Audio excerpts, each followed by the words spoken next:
Hello, welcome. Thank you for clicking on this video. This is the first chapter in this series of videos. Today I'm just going to be talking a little bit about time and wisdom, what it is best to spend your time, how is wisdom generated, stuff like that. So moving on with time. Time is the only finite resource that we all have. You could have everything in the world, but it doesn't stop the fact that we all will run out of time eventually.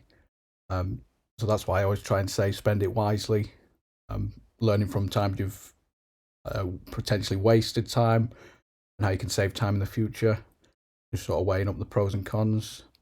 But yeah, in this series video, I'm going to try and save you all time by showing you the sort of time that I've wasted myself and the mistakes I've made, and just save you the sort of hassle.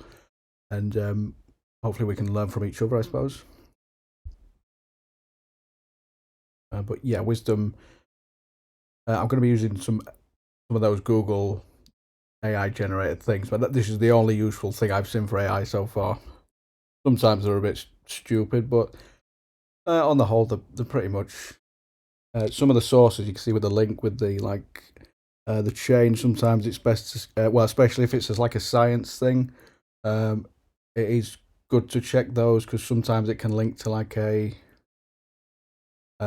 random article that's not necessarily a study, but it'll just pick up the information. So it's always best to look, but in general, it's not too bad. So yeah, wisdom's a combination of knowledge, experience, and willingness to learn, which is, I mean, that is a key part. Willing to learn, and it can be generated through, a lot of pretty much experiences. So you sort of grow wiser as you get older, or if you've been through a lot of situations, or if you've dealt with a lot of things, or if you've been open to a lot of different points of view, or been in different scenarios or jobs or relationships, anything like that, that can generate a lot of wisdom. I mean, I would say wisdom is best generated by mistakes. Like, for example,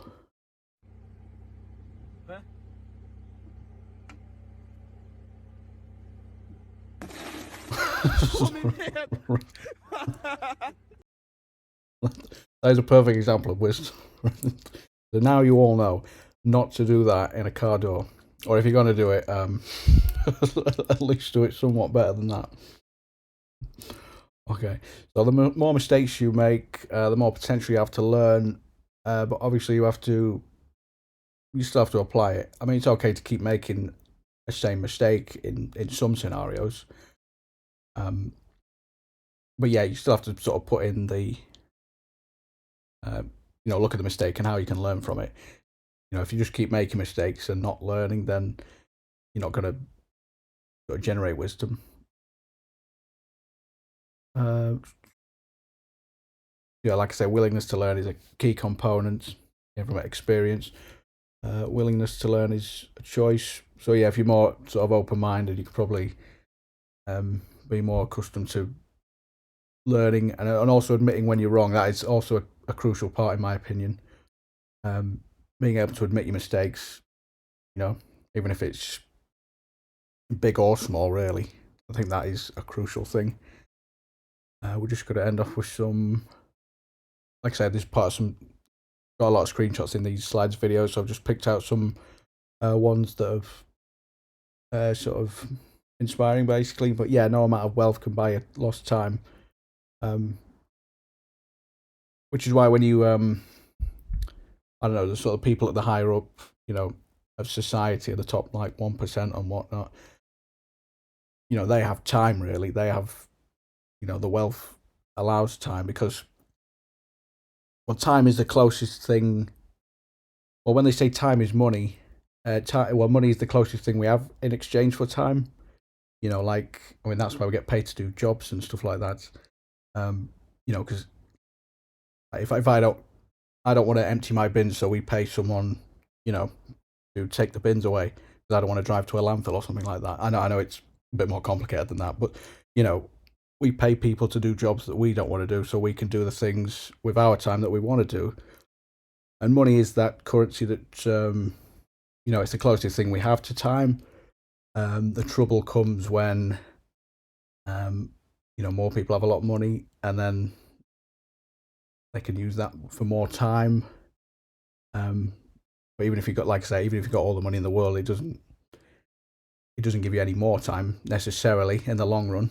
But if you're at the lowest of the low, then yeah, it's when the wealth sort of gap, when the top increases, it squeezes the bottom more. Whereas if we brought them together, and if money was like a direct linear correlation to time, then it would be more fair. But yeah, spending your time is a lot like knowing when you're being taken advantage of, or using you, or sometimes you have to go through those things to make you sort of open your eyes, that's the kind of shitty thing about the world. But yeah, you just got to keep learning, and then hopefully see things before it's too late, or before you get in a deep hole or whatnot. But yeah, this is a good one. Yeah, nobody's going to remember your salary, fancy title, how busy you were, how stressed you were, how many hours you worked. No one. At the end of the day, no one cares about that.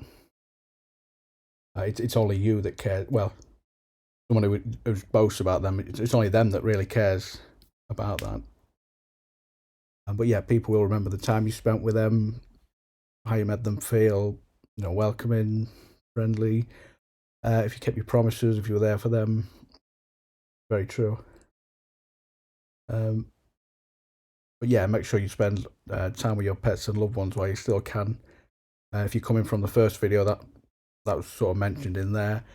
But yeah, this is just a short video for chapter 1. This is just time and wisdom. Some videos are going to be shorter, some videos are going to be longer. But I'm just going to do them in order and then release them as soon as possible. So yeah, thank you for watching, and I will see you next time. Thank you.